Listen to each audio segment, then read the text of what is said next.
Hello students, मैं Ranjan Verma कीर्ता coaching institute में आपका स्वागत है। बच्चों, हमने फिजिक्स के पहले पार्ट के 3 पॉइंट को कवर कर लिया है। आज हम देख रहे हैं चौथे पॉइंट को। चौथा पॉइंट हमारा है प्रेरण द्वारा आवेशन यानी चार्जिंग थ्रू इंडक्शन। इसमें पहला पॉइंट आवेशन है, तो पहले ये जान लें कि आवेशन होता क्या है।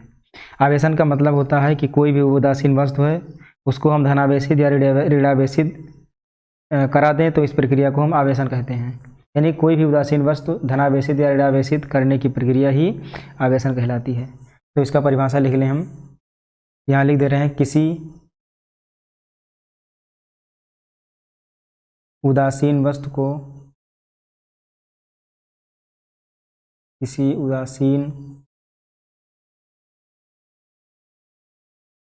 को धनावेशित अथवा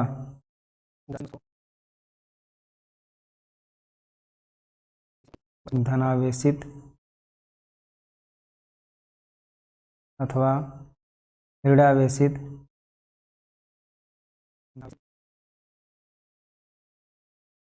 धनावेशित अथवा ऋणावेशित करने की प्रक्रिया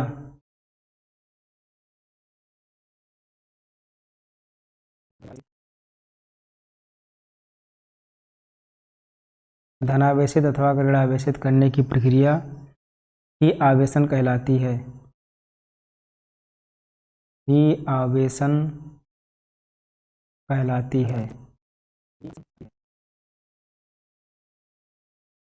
ये हो जाएगा आवेशन की परिभाषा।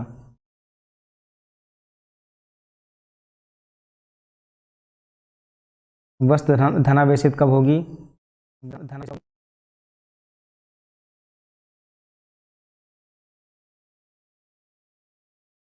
वस्तु धनावेशित कब होगी? जब इलेक्ट्रॉन का त्याग करेगी। यहाँ लिख दे रहे हैं, इलेक्ट्रॉन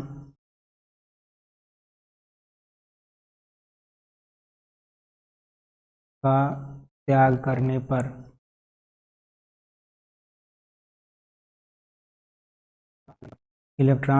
करने पर वस्तु धनावेशित हो जाती है। और ऋणावेशित कब होगी?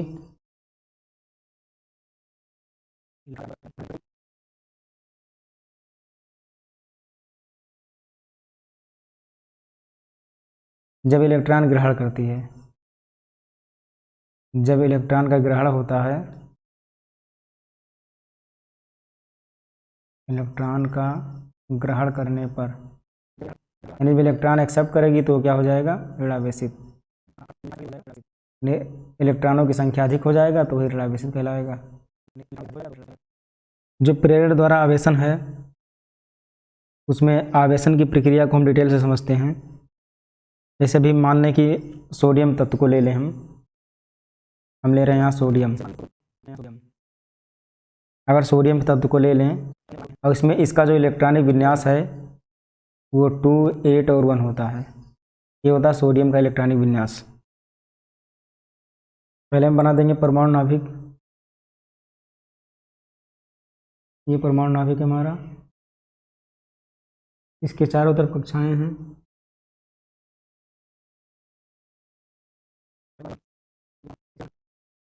ये परमाणु की कक्षाएं हैं।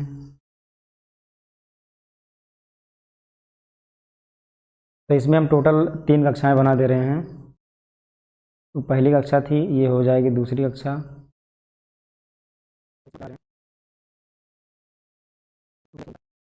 और ये हमारी हो जाएगी तीसरी कक्षा।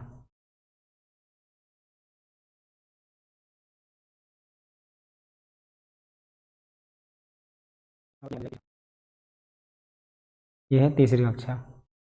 इसमें प्रोटॉन है जिसकी संख्या 11 है, और इसी में न्यूट्रॉन भी होता है। इसी में न्यूट्रॉन होता है, लेकिन इसके जो चारों तरफ होता है वो होता है इलेक्ट्रॉन। इसके पहली कक्षा में है 2 इलेक्ट्रॉन, एक यहाँ कर देंगे, दूसरा यहाँ। और इसके दूसरी कक्षा में है 8 इलेक्ट्रॉन, 1, 2, 3, 4, 5, 6, 7 और ये हो जाएगा 8। और इसके सबसे बाहरी कक्षा में केवल एक इलेक्ट्रॉन हो जाएगा, यहाँ पर इसको कर देंगे। यानी पहली कक्षा में 2 इलेक्ट्रॉन, दूसरी में 8 इलेक्ट्रॉन और तीसरी कक्षा में केवल हो जाएगा एक इलेक्ट्रॉन। इसमें 3 कक्षाएं हैं टोटल, और ये अभी इस समय उदासीन है। उदासीन इसलिए है क्योंकि इसमें जितने प्रोटॉन हैं उतने इलेक्ट्रॉन भी हैं, तो अगर दोनों को मिलाया जाए तो ये उदासीन हो जाते हैं। यहाँ लिख देंगे परमाणु में इलेक्ट्रॉनों की संख्या, जो इलेक्ट्रॉन होंगे वो होंगे टोटल 11, और जो प्रोटॉन होंगे वो होंगे इसमें वो भी 11। बस अंतर इतना है कि इलेक्ट्रॉन नेगेटिव चार्ज के होंगे और जो प्रोटॉन होंगे वो पॉजिटिव चार्ज के होंगे। और हमें भी पता है कि जो इलेक्ट्रॉन का आवेश होता है वो होता है 1.6 × 10⁻⁻19 कूलम, और सेम इतना ही प्रोटॉन पर भी होता है, पर ये पॉजिटिव में होता है 1.6 × 10⁻⁻19 कूलम। और अगर इन दोनों को मिला दें हम प्रोटॉन और इलेक्ट्रॉन को तो ये हो जाता है 0, और 0 होने का मतलब ये उदासीन है। हम इसको एक उदाहरण द्वारा समझते हैं। जैसे अभी ले लें सोडियम और ले लें हम क्लोरीन, सोडियम प्लस क्लोरीन, तो ये बन जाता है सोडियम क्लोराइड NaCl। ये सोडियम अपना जो बाहरी इलेक्ट्रॉन, जो बाहरी कक्षा में एक इलेक्ट्रॉन है, ये वाला इलेक्ट्रॉन ये त्याग देता है, और जैसे ही इलेक्ट्रॉन त्यागता है, यहाँ से जैसे ही अपना एक इलेक्ट्रॉन त्यागता है तो ये तुरंत बन जाता है पॉजिटिव, यानी धनायन बचता है। क्योंकि जैसे ही उसमें से एक निगेटिव निकल जाएगा तो उसका पेयर बचेगा नहीं, और पेयर नहीं बचेगा तो क्या होगा, ये धनायन बचेगा यहाँ। और जैसे ही इलेक्ट्रॉन ये अपना त्यागता है, ये इसके पास में जो क्लोरीन है ये इससे ग्रहण कर लेता है और ये हो जाता है ऋणायन। यानी सोडियम जो था वो हो गया धनायन, वो आयन बन गया, और क्लोरीन था वो भी आयन के रूप में बन गया। और जैसे ये धनायन ऋणायन बना वैसे ही आकर्षित होकर के बन गया NaCl, सोडियम क्लोराइड। तो ये होता है आवेशन की प्रक्रिया। आवेशन के प्रकार, यानी आवेशन कितने प्रकार के होते हैं, चलिए इसको देखते हैं। आवेशन के प्रकार, जो आवेशन है वो मुख्यतः 3 प्रकार का है। पहला है घर्षण द्वारा, जिसको पहले पढ़ चुके हैं, ये पहले वीडियो में बताया जा चुका है। दूसरा है चालन द्वारा, चालन द्वारा, और तीसरा जो हमारा है वो है प्रेरण द्वारा,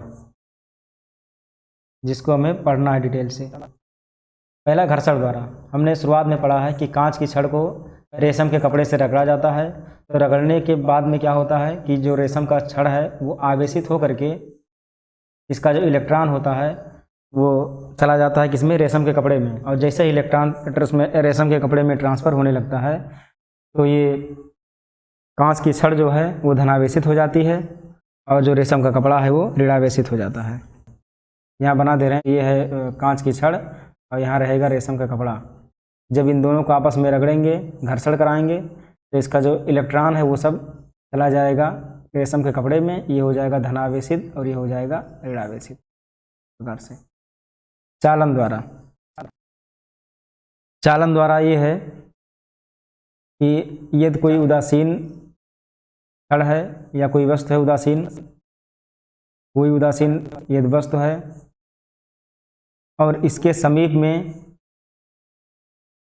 कोई दूसरी वस्तु लाया जाए जो कि आवेशित हो, हम कह लें कि ऋणावेशित हो, धन आवेशित ऋणावेशित कोई भी हो सकता है, तो ऋणावेशित हो, तो जब ऋणावेशित वाले पदार्थ को इससे जब कनेक्ट कराया जाएगा किसी चालक के तार द्वारा, तो इसके जो इलेक्ट्रॉन हैं ये ट्रांसफ़र होने लगेंगे उदासीन वाले में। इसके जो इलेक्ट्रॉन है वो ट्रांसफ़र हो जाएंगे उदासीन में, और जैसे उदासीन में ट्रांसफ़र हो जाएंगे तो ये भी आयनीकृत हो जाएगा, यानी ये भी आवेशित हो जाएगा, तो इसमें भी ऋणावेश आ जाएगा। तो इस प्रकार चालन द्वारा कोई उदासीन वस्तु को हम धनावेशित या ऋणावेशित यानी कि आवेशित हम कर सकते हैं। ये दूसरा प्रकार हो गया हमारा। हमें पढ़ना है प्रेरण द्वारा। प्रेरण द्वारा मतलब होता है कि किसी वस्तु को बिना स्पर्श कराए ही आवेशित करना, ये प्रक्रिया कहलाती है प्रेरण द्वारा आवेशन। यानी किसी वस्तु को बिना टच कराए ही आवेशित करा दे तो वो प्रेरण द्वारा आवेशन हो जाएगा। चलिए इसको हम डिटेल से पढ़ते हैं। प्रेरण द्वारा आवेशन ये होता है चार्जिंग थ्रू इंडक्शन। प्रेरण द्वारा आवेशन। यहाँ परिभाषा लिख देंगे, किसी वस्तु को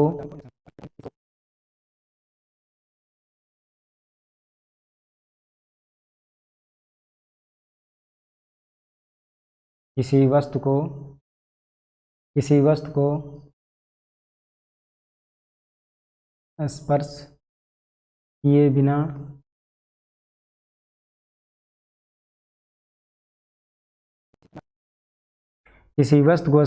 बिना आवेशित करने की प्रक्रिया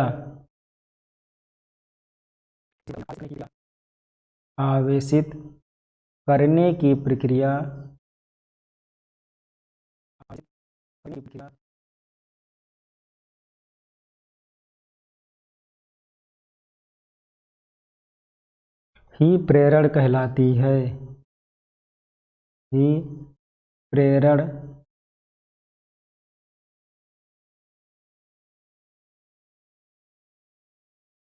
कहलाती है। ये हो जाएगा इसका परिभाषा। अब इसको आइए समझते हैं कुछ प्रयोग द्वारा। हम इसमें दो गोले लेंगे आवेशित,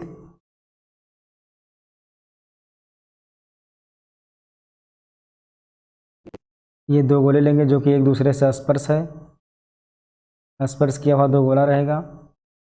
ये NCERT के बुक में भी बना हुआ है, वहाँ से देख सकते हैं।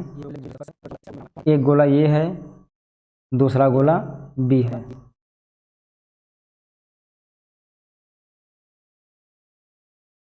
इसके समीप एक हम आवेशित छड़ लेकर के आएंगे। इसमें ध्यान देना है कि इसको टच नहीं कराना, हमको स्पर्श नहीं कराना है। इसमें दूर ही लाएंगे, केवल समीप लाएंगे, इसके टच नहीं कराएंगे। और ये जो छड़ हमारा होगा ये धनावेशित रहेगा। और जैसे ही धनावेशित छड़ इसके समीप लाएंगे तो इसके जो धनायन होंगे वो सब के सब इधर से चले जाएंगे, क्योंकि हमें पता है कि धनायन का क्या होता है, प्रतिकर्षण होता है। और धनायन किसको आकर्षित करता है, ऋणायन को। तो यहाँ जो माइनस वाले चार्ज होंगे वो इसके समीप आ जाएंगे। तो यहाँ से जो माइनस वाले चार्ज होंगे वो सब के सब यहाँ आ जाएंगे इसके समीप। यानी ये धनायन ऋणायन आकर्षित हो जाएंगे एक दूसरे से, और जितने भी इसके धनायन होंगे इस गोले के वो सीधे यहाँ से ट्रांसफ़र होकर के इस किनारे चले आएंगे, वो चले आएंगे इस किनारे। अब अगली प्रक्रिया में देखते हैं कि ये धनायन वाला जो है ये कहाँ जाता है। एक गोला ये है, दूसरा गोला ये था हमारा। इसको छड़ इसके समीप लाया गया था धनायन वाला। यहाँ माइनस चार्ज बचा था और जितने प्लस चार्ज से सब यहाँ चले आए थे इसके समीप, किनारे चले गए थे सब के सब। ये हमारा ये था और ये था हमारा B। अब जब यहाँ किनारे चला आएगा तो इसको हम एक तार के द्वारा ज़मीन से स्पर्श करा देंगे, यानी ज़मीन में इसको हम स्पर्श करा देंगे एक तार के द्वारा, और वो भी चालक तार के द्वारा। तो जो पृथ्वी है, पृथ्वी में इतनी शक्ति होती है कि चाहे धनायन हो या ऋणायन हो ये सभी को अपनी ओर खींच लेता है। ऐसा नहीं है कि केवल धनायन को ही आकर्षित करे, ऋणायन को भी आकर्षित कर लेता है, इतनी शक्तिशाली है। तो इसमें जो प्लस वाला चार्ज है ये सब के सब चला आता है पृथ्वी में। हम ये कहें कि पृथ्वी से जो ऋणायन निकलता है, जो इसका ऋणायन निकलता है माइनस चार्ज, ये चला जाता है सीधे धनायन के पास, और जितना इसमें धनायन रहता है उस सबको ये डिस्चार्ज कर देता है, यानी सबको ये कैंसिल कर देता है। और कैंसिल करने के बाद यानी जितने भी प्लस वाले होते हैं सब कैंसिल हो जाते हैं, और कैंसिल होने के बाद इन दोनों में बचते हैं केवल निगेटिव चार्ज वाले। तो यहाँ बना देंगे हम अगला गोला। ये अगला गोला हमारा है। इन दोनों के जितने भी प्लस चार्ज हैं वो सब के सब पृथ्वी के माइनस चार्ज द्वारा कैंसिल हो गए। अब जो बचा वो माइनस वाला बचा, तो इधर माइनस बचा। अब ये माइनस वाले क्या काम करेंगे कि पूरे दोनों गोलों में फैल जाएंगे, क्योंकि प्लस चार्ज है नहीं। तो माइनस वाले जो चार्ज हैं वो पूरे दोनों गोलों में फैल जाएंगे ऐसे। तो इसमें केवल माइनस चार्ज ही बचा। अब इन दोनों को अलग कर देंगे तो जो हमारा एक एक गोला बचेगा उसमें सिर्फ माइनस चार्ज ही बचेगा। तो ये हो गया प्रेरण द्वारा आवेशन। धनायन यहाँ पर लाए तो इसका जो ऋणायन था वो आकर्षित हो गया, और जितने भी इसमें प्लस चार्ज वाले थे उसको ढकेल दिया दूसरी तरफ। और वो दूसरे गोले को जब हम ज़मीन से कनेक्ट कर देंगे तो जो पृथ्वी का जो माइनस वाला चार्ज है वो आकर के इस प्लस वाले को कैंसिल कर देगा, और कैंसिल करने के बाद इसमें बचेंगे माइनस चार्ज, और वो पूरे दोनों गोले में फैल जाएंगे। इसको अलग अलग करेंगे तो कुछ इस प्रकार से दिखाई देगा, मतलब इसमें माइनस चार्ज ही केवल बचेंगे। इसी प्रकार से एक उदाहरण है, आपके एनसीईआरटी में दिया हुआ है उदाहरण 1.1। उदाहरण नंबर ये दिया हुआ है 1.1। इसमें दिया हुआ है कि आप किसी धातु के गोले को स्पर्श किए बिना कैसे धनावेशित कर सकते हैं। इसमें लिखा हुआ है स्पर्श किए बिना, स्पर्श किए बिना धनावेशित करना है। ये जो धातु का गोला है उसको हमें बिना स्पर्श किए हुए और वो भी धनावेशित करना है। तो कैसे करेंगे? तो यही विधि, स्पर्श किए बिना का मतलब होता है प्रेरण द्वारा। अभी हमने इसके पहले जो पढ़ा था पॉइंट, उसमें था कि प्रेरण द्वारा आवेशन। तो प्रेरण द्वारा आवेशन में हमने धनावेश को लाकर उसके समीप लाए थे, और जब धनावेश को समीप लाए थे तो लास्ट में जो बचा हुआ था आवेश हमारा वो ऋणावेश बचा। लेकिन इसमें हमें धनावेश को बचाना है, और धनावेश बचाने का मतलब है कि ऋणावेश को हम समीप लाएंगे, यानी जो गोला होगा हमारा इसके समीप में लाएंगे धनावेश को।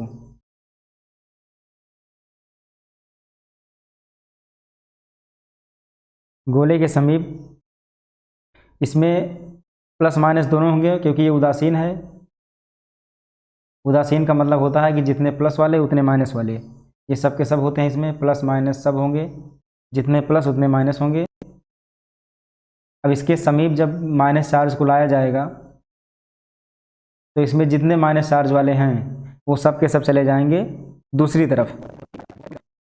तो ये जो दूसरा गोला, यही जो हमारा ये गोला है, ये कुछ इस प्रकार से हो जाएगा।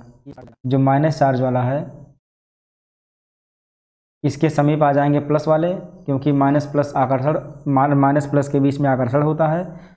तो प्लस वाले चले जाएंगे इसके समीप, और जो माइनस वाले होते हैं वो सब के सब चले जाएंगे दूसरे सिरे पर।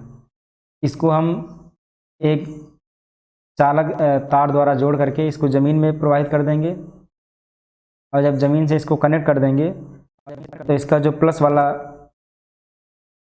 आवेश है वो इसको कैंसिल कर देगा माइनस वाले को, और ये सब माइनस वाला चला आएगा किसमें? पृथ्वी में चला आएगा। यानी माइनस वाला आकर के पृथ्वी में प्लस वाले से कैंसिल हो जाएगा, या ये कह सकते हैं कि माइनस वाला सब चला आएगा पृथ्वी में।